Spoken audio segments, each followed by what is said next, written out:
Olá, então pessoal, estamos informando aos seguidores que você iniciou um vídeo ao vivo. É isso aí. Olá, estamos chamando mais seguidores para seu vídeo. Olá, mais mulher palestrante. Olá pessoal, começando agora um vídeo, ao vivo. Daqui a pouquinho a gente vai ter então o professor Maurício Gariba Júnior, o nosso reitor eleito, para bater um papo conosco aqui no nosso canal da Posse do Gariba Reitor. E ele já está conosco, o Gariba está entre nós, é isso aí. Vamos lá fazer. É isso aí.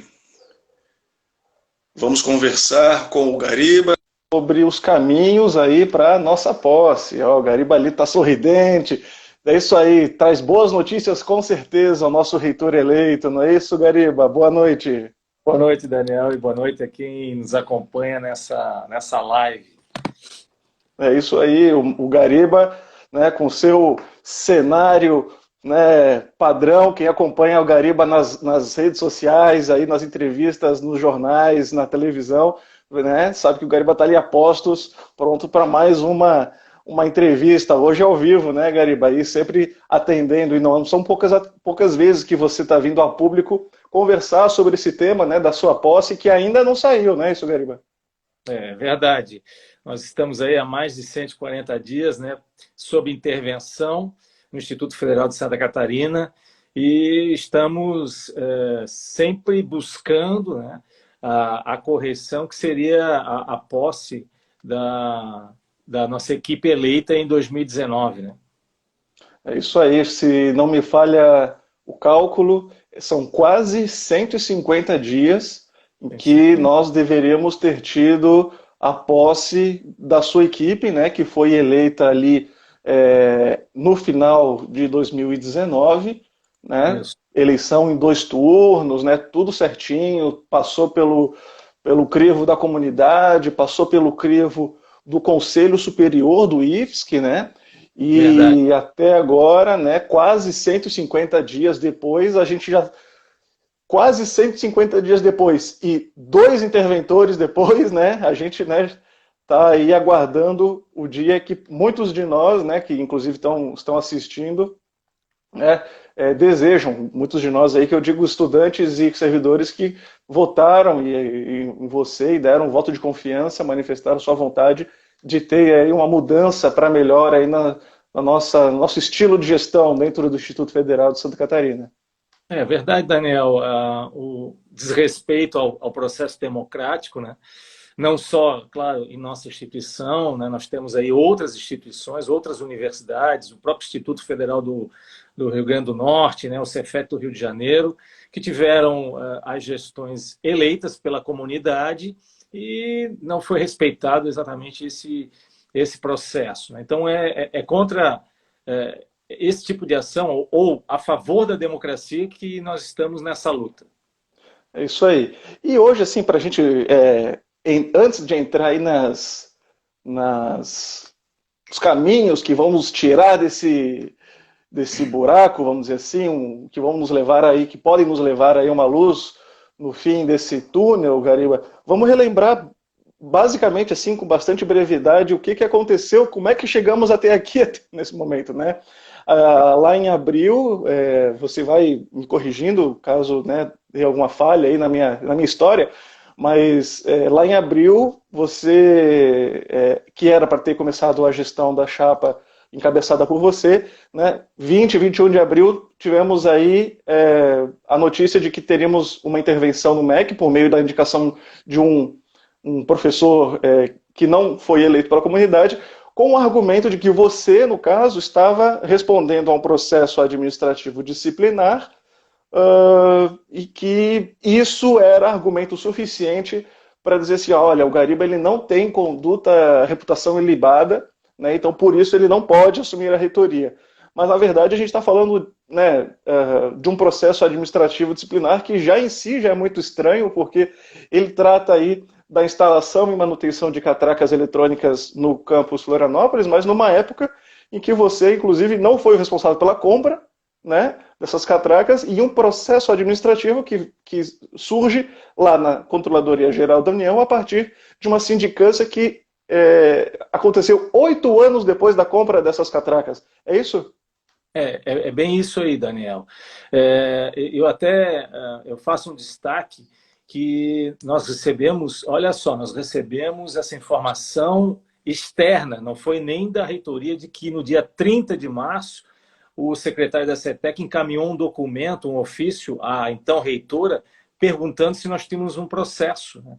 Então, isso já era do conhecimento da então reitora e nós não tivemos nem acesso à resposta que foi dada pela reitora em relação a esse ofício. Nós ficamos sabendo porque o professor Arnob, do Rio Grande do Norte, recebeu, ou o Instituto Federal do Rio Grande do Norte, também recebeu o mesmo documento. Então, foi por eles que a gente ficou sabendo. 18 de abril era o último dia da então reitora, né? E aí, naquela semana, né, como você muito bem frisou, nós ficamos sabendo, em razão do sistema que o MEC possui, né, o sistema informatizado, nós ficamos sabendo da nomeação de um reitor pro tempore, né? É certo. De lá para cá, o primeiro reitor assumiu, mas não assumiu, né? Passou ali meio rápido pela função, né? E aí nós tivemos aí... Oi? Abdicou, né? Enfim... E aí nós tivemos aí a indicação do segundo interventor aí que nós temos, que é da segunda pessoa, né, que está aí agora à frente há quase 4 meses, mais ou menos assim, à frente do IFSC, que é o atual reitor pro tempore, né, que está lá. Bom, Gariba, acho que, em resumo da história, né, eu acho que vou até aproveitar esse seu destaque, porque nós fizemos, antes de começar a live, nós fizemos aqui no canal do Instagram da Posse Gariba Reitor, né, o pessoal que está assistindo aqui a gente está nesse canal. Nós abrimos o espaço para o pessoal mandar perguntas, né? E aí, interessante é o seguinte, as perguntas acabaram sendo, assim, de certa maneira, meio parecidas, e eu vou então pegar algumas que representam algumas outras que chegaram, né? Então, por exemplo, você falou do que a reitora sabia na época, né, do ofício, enfim, da informação que não foi passada para vocês, pelo que eu acompanhei, que você relatou agora. E aí chegaram algumas perguntas justamente indagando isso. Assim. Vou pegar aqui o texto da Conceição, né, que foi uma das que mandou a pergunta. Ela pergunta assim, gostaria de saber qual está sendo o apoio da ex-reitora Maria Clara em relação à posse da sua chapa. E aí eu passo para você, né? Então, essa novela que começou, então, ainda na gestão da reitora anterior, como que ela tem se comportado em relação a vocês, se vocês estão tendo contato, ela tem se manifestado publicamente, tem feito algum movimento, né? O que vocês têm tido de informação dela e qual a opinião de vocês?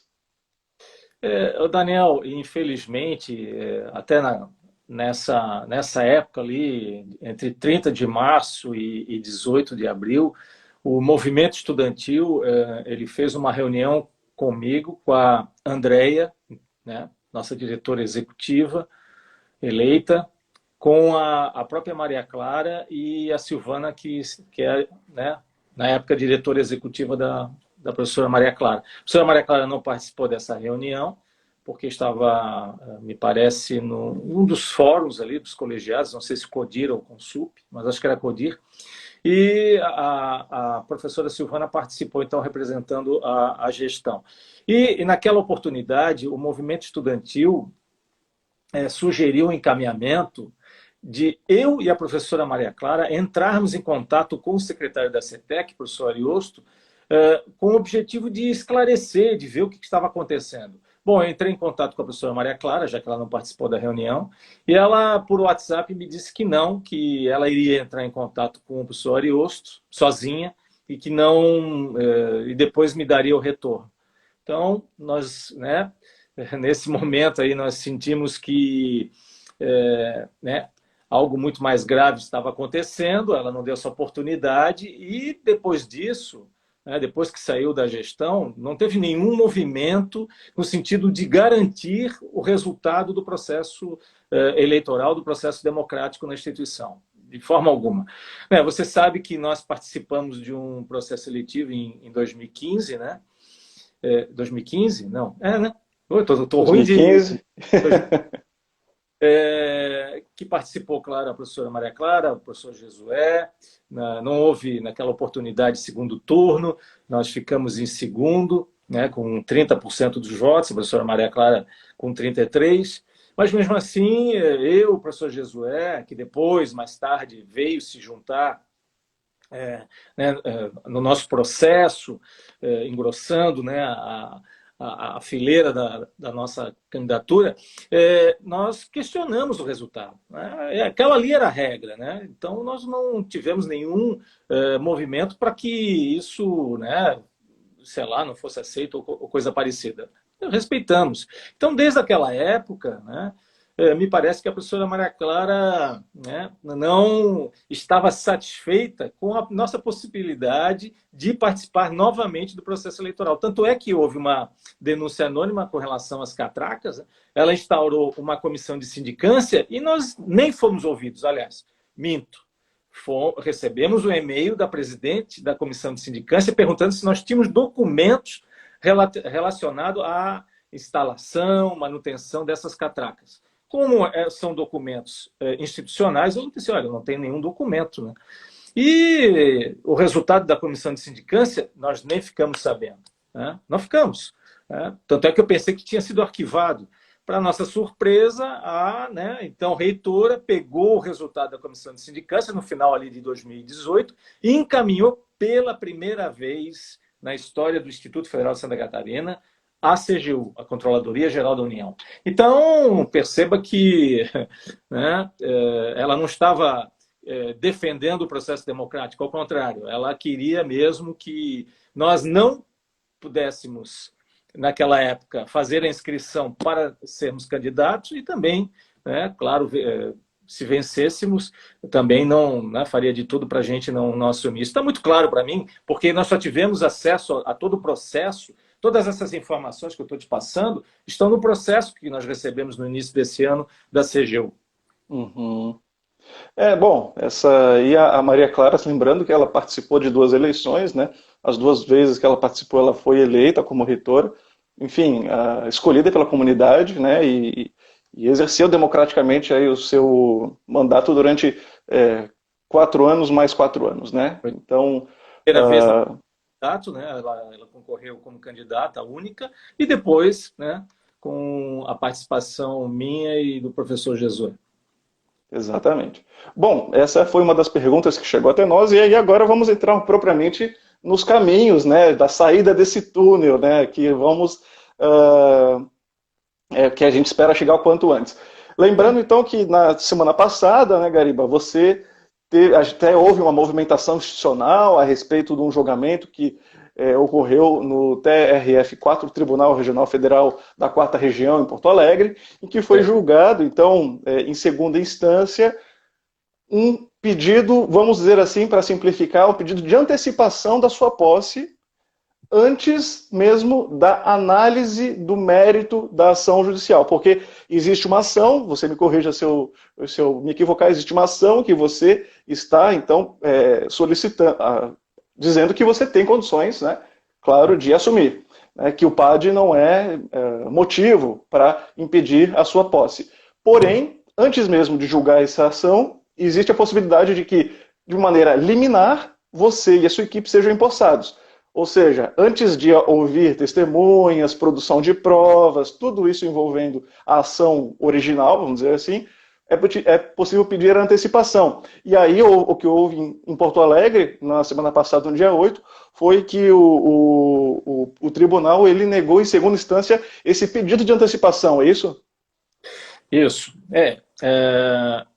Veja bem, nós temos 3 ações correndo na Justiça. É claro que houve uma expectativa porque nós entendimos que essa se chama tutela de urgência, né, que você muito bem explicou, que seria a antecipação, né, que permitisse a nossa posse, que cancelasse a nomeação do interventor, ela foi já pedida tanto pelo Sinasef como pelos nossos advogados e também ali pela União Brasileira de Estudantes Secundaristas, mas essa ação ela está em São Paulo. As duas ações, tanto a do Sinasef quanto dos nossos advogados, passou pela primeira instância, e aí que vem, vamos dizer assim, claro, na nossa visão, o grande erro. Eu até vou fazer uma colinha aqui, eu botei aqui do ladinho para não esquecer. O primeiro juiz aqui da terceira vara federal se baseou num decreto, olha só, num decreto 9.727 de 1919.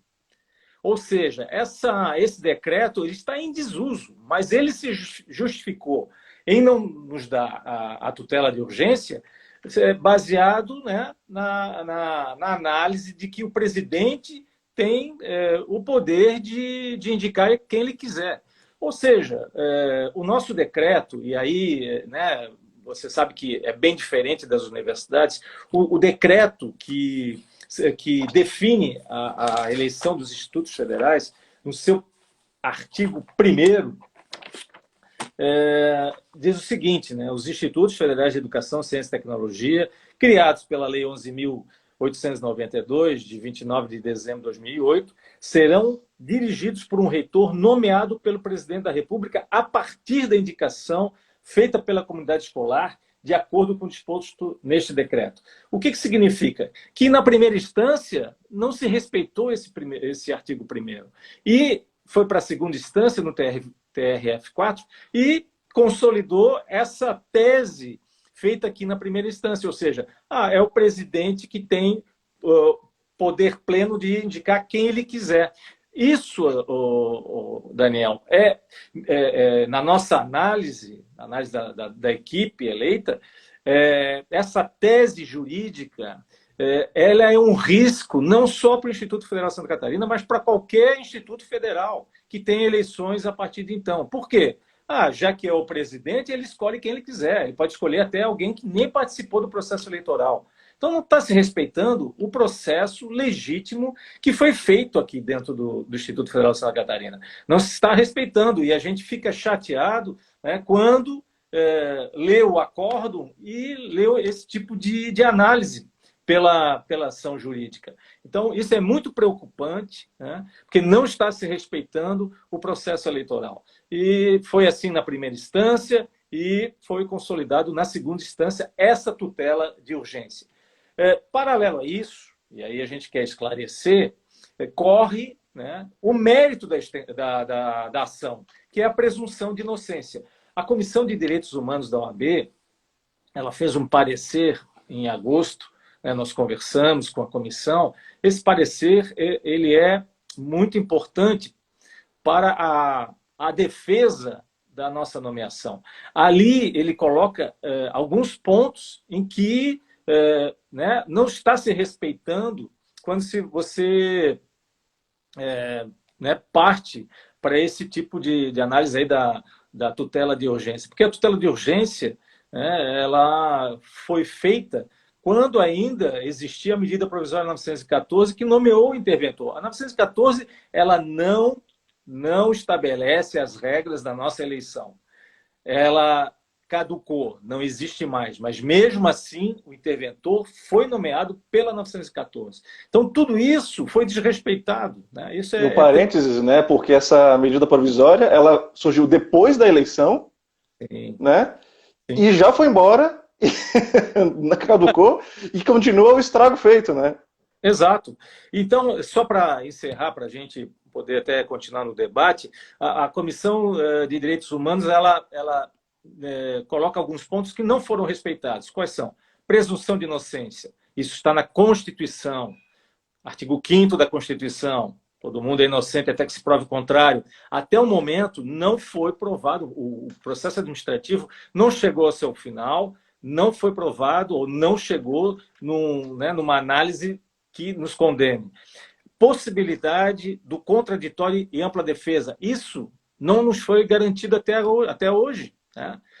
O processo na CGU é que vai dar essa garantia, mas até agora, na comissão de sindicância, as pessoas que estão envolvidas, que sou eu, a Andréia, o próprio Aloísio, nós não tivemos a chance, a possibilidade da ampla defesa. A violação dos direitos fundamentais individuais e coletivos e, principalmente, a questão da autonomia institucional, né? Garantida também pela Constituição, a autonomia, né, que dá, né, à comunidade, que transfere para a comunidade esse poder de escolher o seu dirigente máximo para os 4 anos. Né? E assim foi feito. Né? Eu acho que uma coisa até assustadora que você falou é que é o risco que essa tese representa não só para o IFSC, mas para toda a rede federal de educação profissional. Né? Porque, segundo essa tese, não importa se essa tese que foi utilizada pelo judiciário ela for levada adiante nas demais eleições dos institutos federais pelo país, não importa o resultado. Né? Basta haver a consulta, aí olha-se o resultado. Ah, legal, esse aqui é o resultado. Né? Ok, deixa de lado, mas eu escolho você, né? Mas eu escolho esse aqui, mas eu escolho aquele lá, porque fica a cargo completo assim do presidente escolher quem é que assume, né, a função de reitor, né? O que representa, na verdade, um absurdo, né? Visto que a gente vinha numa crescente de ampliação da democracia nas instituições federais de ensino, né? A gente teve épocas aí, longos anos, em que não houve eleições dentro do IFSC, né? Mas desde que elas voltaram, sempre tem sido respeitado, né? E diferente do que acontece nas universidades federais, é bom sempre destacar, o IFSC e os institutos federais não têm uma lista tríplice em que, em tese, o presidente pode sim escolher um dos 3 indicados, né? Aqui no Instituto Federal de Santa Catarina, como também no Rio Grande do Norte e outros da rede federal que passam por esse mesmo problema, só tem uma pessoa que vence a eleição que vai para o gabinete do presidente, digamos assim, como sendo o nome que deve ser empossado. É isso? Exato. E até estava pegando aqui, ó, o MEC, né, por intermédio ali da sua assessoria jurídica, que, vamos dizer assim, emitiu um parecer contra a nossa nomeação, ela já faz a acusação de idoneidade, ou seja, eu sou culpado mesmo, né, sem ter o processo findado. Então, isso é um erro crasso, né? Então, eu estava buscando aqui, eu acabei não achando, né? Quando a gente quer, a gente não acha, mas tem essa questão também de fazer ou basear o parecer exatamente pela questão. Ah, tá aqui, ó. São critérios gerais para ocupação, né, de cargos de direção e reitoria, idoneidade moral e reputação ilibada, ou seja, eu não tenho, segundo o MEC, eu não tenho. Tenho 30 anos de casa, nunca tive nenhum processo contra mim. Já fui coordenador de curso, já fui chefe de departamento, enfim, vários cargos administrativos. Nunca tive nada nesses 30 anos de Instituto Federal de Santa Catarina. Né? Bastou um simples processo administrativo que não foi julgado para impedir a nossa nomeação. É muito estranho isso, muito estranho mesmo. Gariba, e a gente agora, a partir disso que aconteceu no TRF4, houve um material circulando, né, no dia seguinte, pela imprensa, dizendo que então a chapa iria recorrer ao Supremo Tribunal de Justiça para continuar solicitando então a antecipação da posse antes de que o processo fosse realmente julgado em primeira instância o seu mérito, né? Antes de ouvir testemunhas, produção de provas, enfim. Como é que está essa situação? Isso vai adiante no STJ ou a chapa acabou avaliando que não adianta mais pedir antecipação e agora vamos então caminhar para onde vocês possam ser ouvidos pela Justiça? Antes de eu dar essa resposta, eu só queria agradecer a todos que estão participando, né, colocando várias mensagens de apoio. Eu quero... Isso aí que nos fortalece, né? Esse apoio que a gente recebe dos nossos colegas, dos estudantes. A gente sempre enaltece, né, tanto o movimento estudantil como o próprio movimento sindical, que sempre apoiou o processo democrático. Não está apoiando o Gariba, mas sim o processo democrático que foi realizado. Tá? Então, essa tua pergunta ela é muito importante. Nós tivemos uma primeira reunião com os nossos advogados, ainda está em análise, né, o agravo, que é assim, o relatório final, né, do julgamento, e aí nós vamos analisar se nós continuamos com essa ação de tutela antecipada, né, no STJ, como você bem falou, ou se vamos simplesmente aguardar o mérito, né, a análise do mérito da questão. Isso não está definido ainda pela equipe, nós vamos aguardar um posicionamento oficial dos nossos advogados, do escritório que foi contratado, para que a gente possa estabelecer, né, uma diretriz relacionada a essa questão. Lembro que ainda, né, ali na segunda instância, nós temos o processo também de tutela de urgência do Sinasef. A tendência é manter o mesmo parecer, assim como aconteceu na primeira instância, né? Porque os nossos advogados entraram, o juiz indeferiu o processo, e aí o sindicato entrou de novo e pegou o mesmo juiz. E aí ele simplesmente, né, deu o mesmo parecer. Mas nós, assim, nós não desistimos, é evidente, né? Nós vamos continuar nessa luta. Não sei, amanhã nós estaremos fazendo uma reunião com a equipe do professor Arnob, com a equipe do professor Maurício Mota, para traçar estratégias nacionais também. Como eu falei, né, a própria OAB aqui de Santa Catarina, ou melhor, a Comissão de Direitos Humanos, ela se manifestou, o parecer foi unânime de todos os participantes da Comissão de Direitos Humanos. Nós estamos aguardando, quem sabe, uma manifestação da OAB de Santa Catarina e, quem sabe, né, da OAB Nacional. Vai ser muito importante. Então, a manifestação de uma instituição como a OAB, ela é fundamental nesse aspecto. Além disso, é claro, nós temos o apoio do próprio CONIF, né, que reúne todos os reitores dos institutos federais, do Cefet e do Colégio Pedro II. Também estamos tendo contato com a classe política, né? Nós continuamos, insistimos, mas a reunião de amanhã ela vai ser importante para traçar uma estratégia, né, nacional perante, e até conversei há pouco com o professor Arnob, né, que né, para quem não conhece, é o reitor eleito lá do Instituto Federal do Rio Grande do Norte e também não tomou posse. Conversei com ele e também ele está convidando os reitores das universidades que foram eleitos e não foram empossados. Esse movimento, Daniel, ele tem que ser nacional. A democracia tem que prevalecer. Isso é muito importante. Você falou, né, desde que você entrou na instituição, você sempre acompanhou todos os processos e todos os processos foram respeitados. Eu vou um pouco mais além. Desde 1986, foi a primeira eleição na então Escola Técnica e sempre o processo eleitoral foi respeitado, né? É a primeira vez que acontece isso. Então, isso não é um fato isolado do Instituto Federal de Santa Catarina. Isso coloca em risco toda a democracia que foi duramente, né, duramente conquistada, com vários colegas que já, inclusive, se aposentaram, né, que estiveram à frente dessa luta pela democracia. Isso foi uma conquista que foi conseguida a duras penas. Isso aí foi muito importante, essa nossa conquista. Principalmente porque, você muito bem falou, é diferente da universidade que tem a lista tríplice. A nossa não. A nossa é apenas um vencedor, né? Só tem um vencedor. Esse vencedor foi encaminhado pela comissão eleitoral e foi homologado pelo Conselho Superior. A gente teve perguntas nesse sentido, você acabou já respondendo, mas, por exemplo, o Ícaro, ele perguntou para a gente qual é o próximo passo, né, da equipe eleita. Então, você já falou que amanhã, por exemplo, tem uma reunião com reitores de outras instituições que passam pelo mesmo problema, ou situação, se não é idêntica, é análoga, né? Mas minha questão é a seguinte, Gariba. Aparentemente,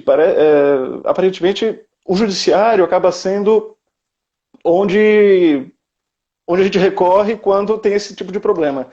E a minha pergunta é: a gente depende exclusivamente do judiciário para resolver isso aqui em Santa Catarina? Vamos ser mais pragmáticos aqui localmente, né?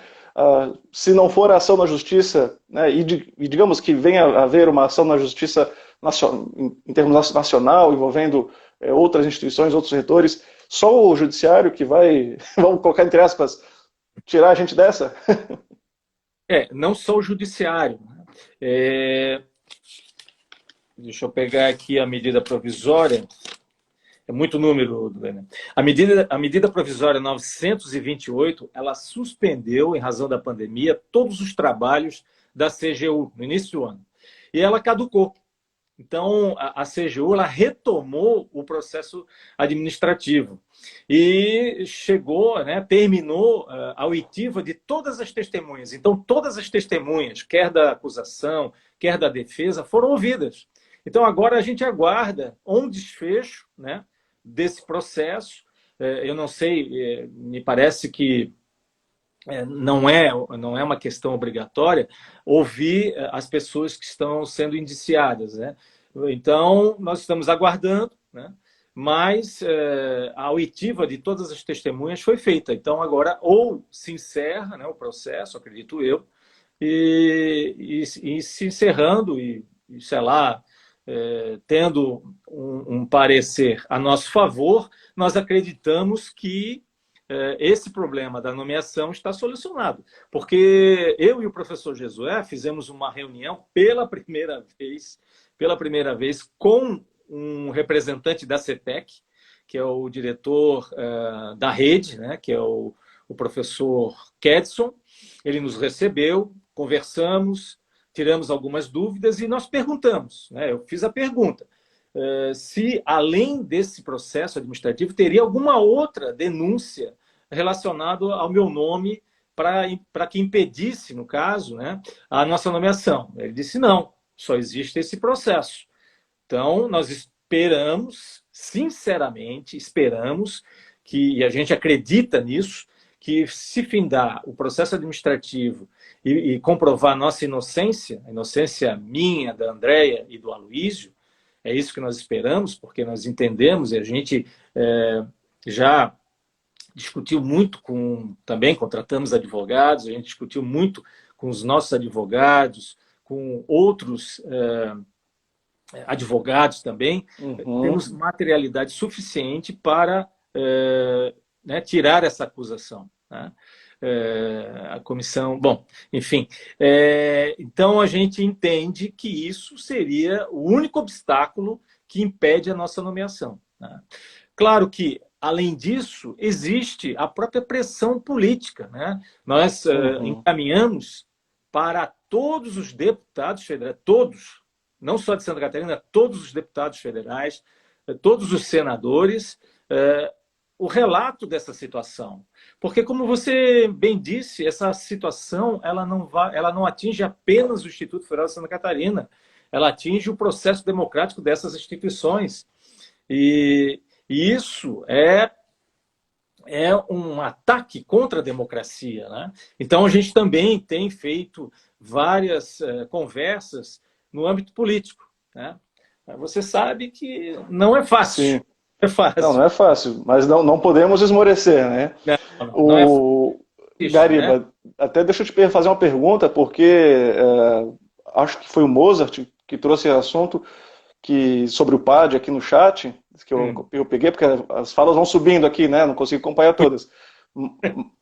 Mas eu queria te perguntar se existe a possibilidade, né, de o PAD eventualmente ser finalizado, ok, favorável a você, ok, e a situação permanecer assim.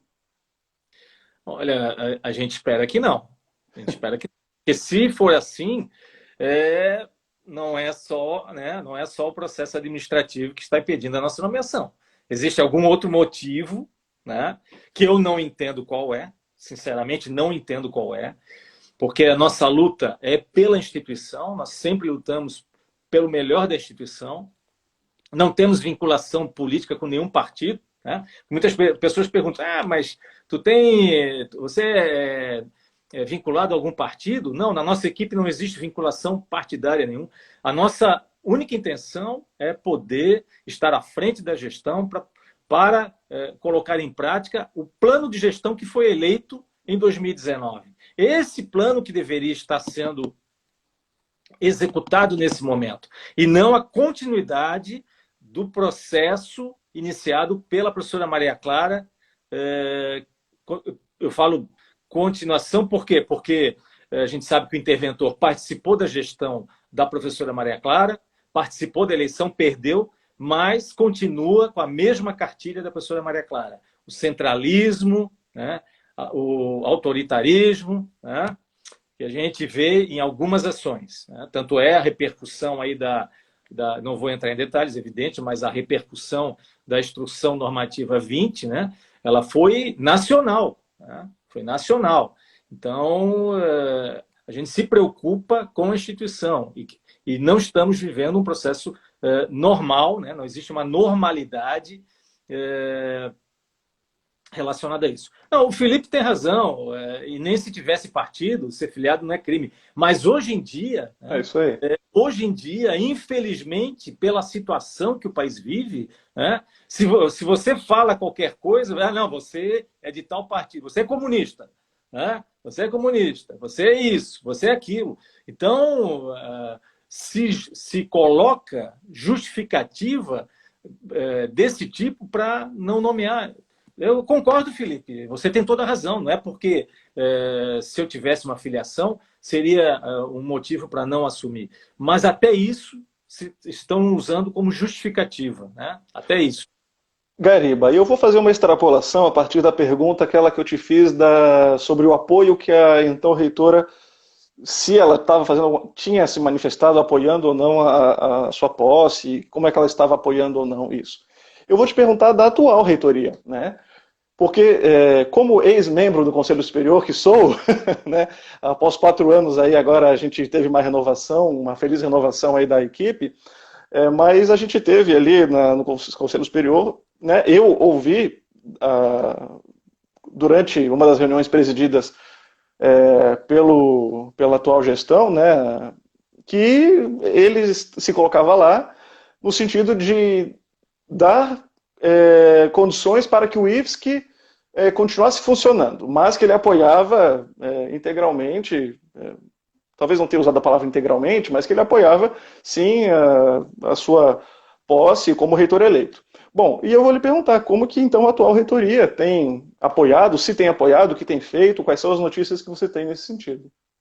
Nós até, claro, pela demora, né, nós encaminhamos um ofício no dia 27 de julho desse ano, evidente, perguntando quais são as ações, né, que essa gestão estaria fazendo em detrimento da nomeação, né? Poderia estar... Eu vou até... Não recebemos resposta até agora, isso é evidente, né? Até porque o discurso que é do início, que estava só cumprindo um processo de transição para a nossa posse, esse discurso já se findou há bastante tempo, né? A gente percebe isso. E poderia, por exemplo, estar gestionando junto ao CONIF, uma reunião com o próprio ministro, ou com o secretário da CETEC, ou enfim, né? Tentar, e a gente não percebe isso de forma alguma. Se tem alguma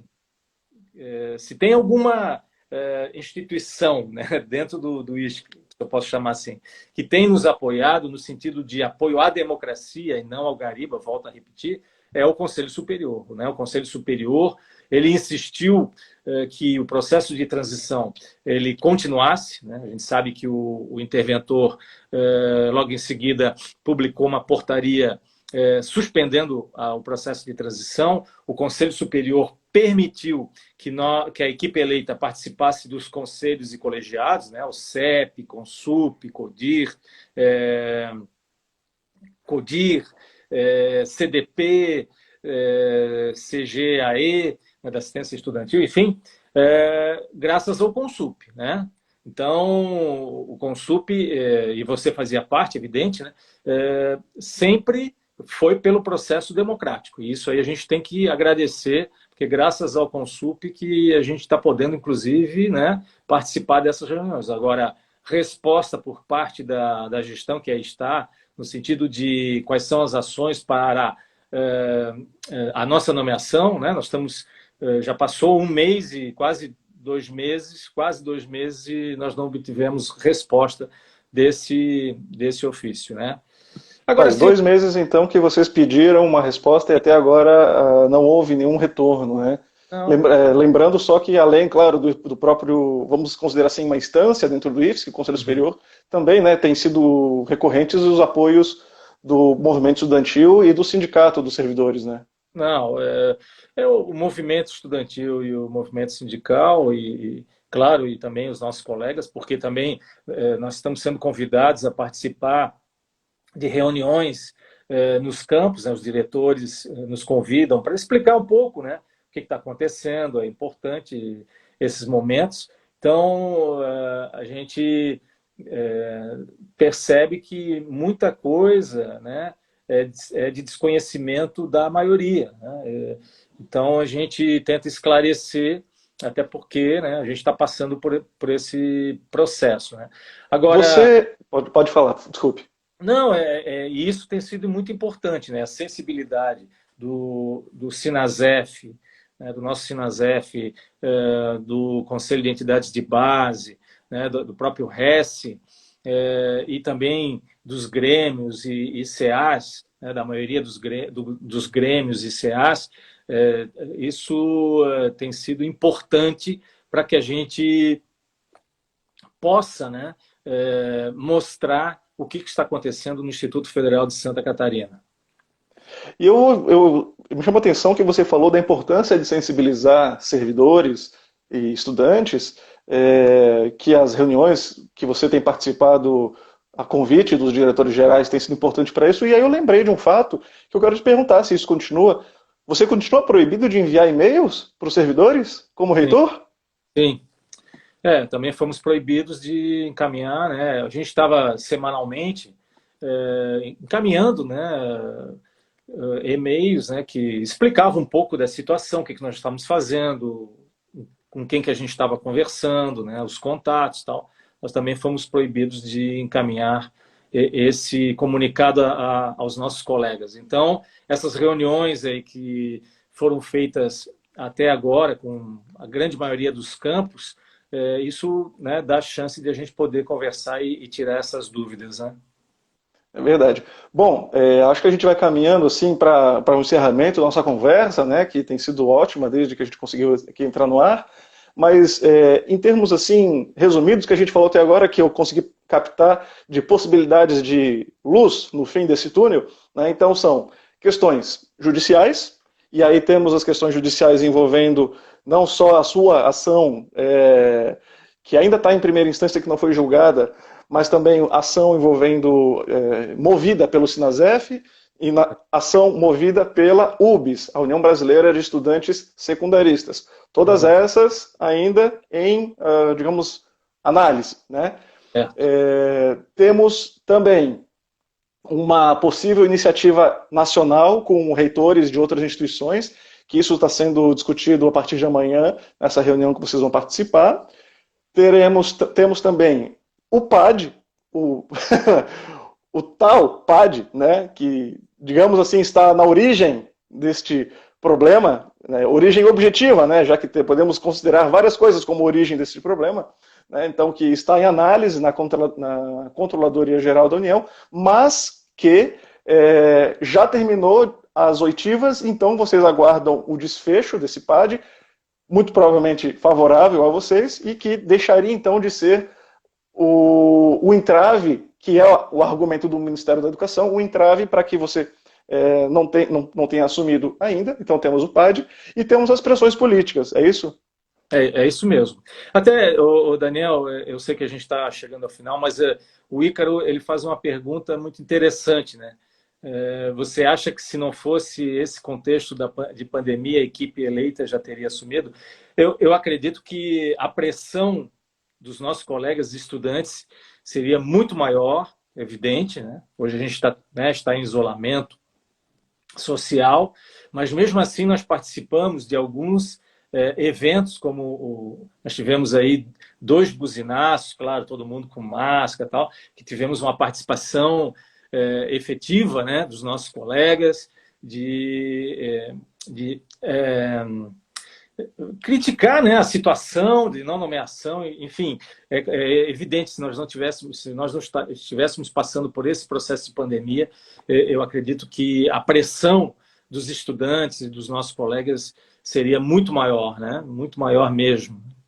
E quem sabe já teríamos assumido, né?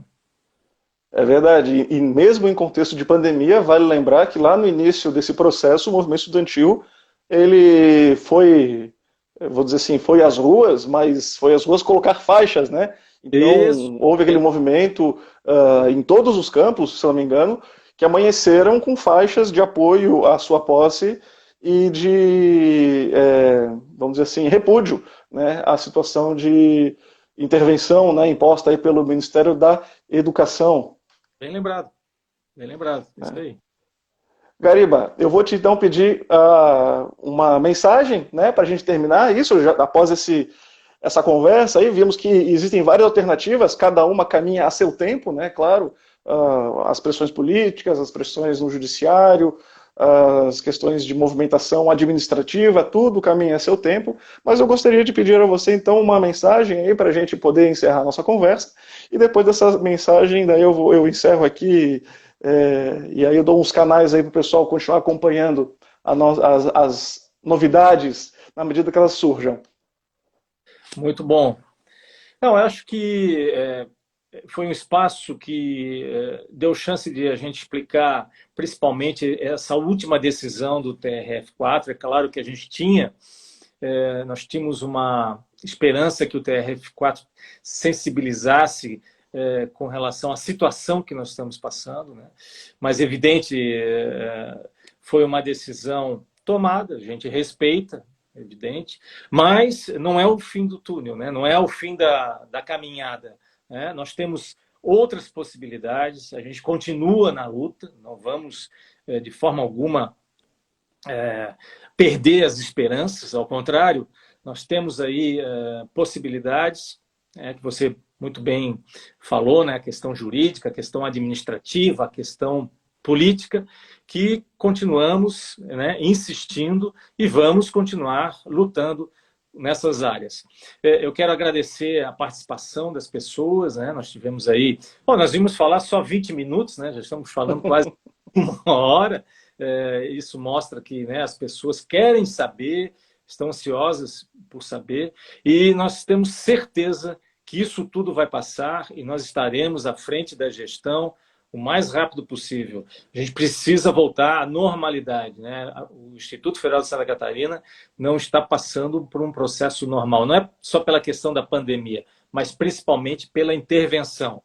E a gente quer que essa luta não atinja apenas, não quer que esse resultado positivo não atinja apenas o Instituto Federal de Santa Catarina, mas também o Cefet do Rio de Janeiro, e o Instituto Federal do Rio Grande do Norte e todas as instituições que estão passando por essa intervenção.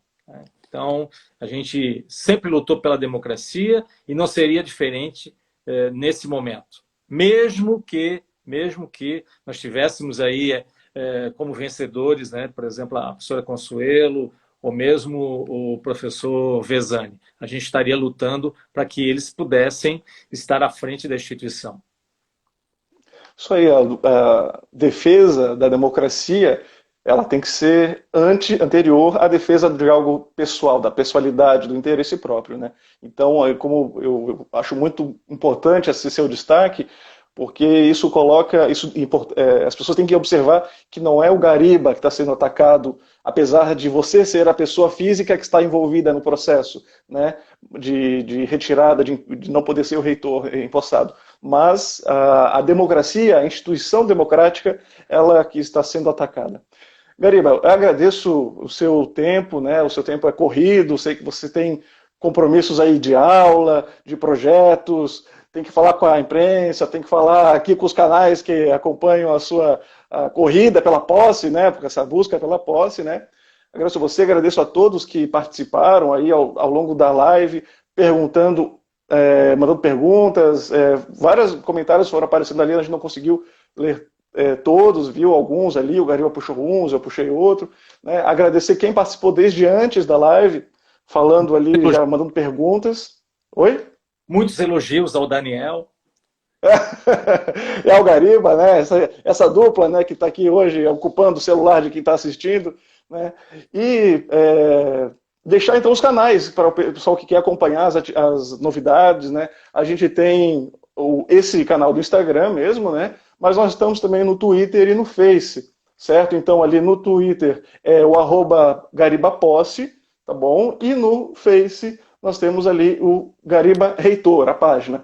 E quem quiser novidades em primeiríssima mão, vamos dizer assim, né? Entre em contato com você, comigo, com a gente a gente tem alguns grupos no WhatsApp que a gente acaba trocando umas figurinhas ali que vão dúvidas, o pessoal manda perguntas, manda notícias, enfim, né? Então entre em contato com a gente que a gente também adiciona nos grupos de WhatsApp. Gariba, muito obrigado, foi um prazer, obrigado a todos que participaram, né? E uma boa noite. Boa noite.